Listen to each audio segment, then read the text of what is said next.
Hej, du snakker med Asger Blank. Okay. Hvis man nu har glemt at aflevere sin bøger, ikke også? Hvor meget er bøden så på? Det kommer an på, hvor længe siden de skulle have været afleveret.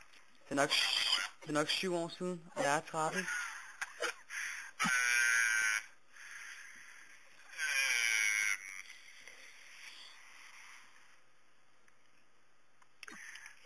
Hvad hedder du? Siger du Asger eller hvad?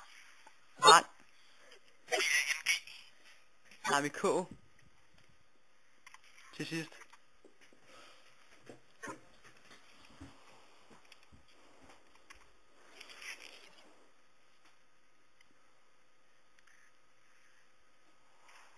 Kan du huske dit CPR-nummer? Jeg er 13. Derfor kan du godt være, du kan huske dit CPR-nummer alligevel. Nej, jeg er 13. Okay.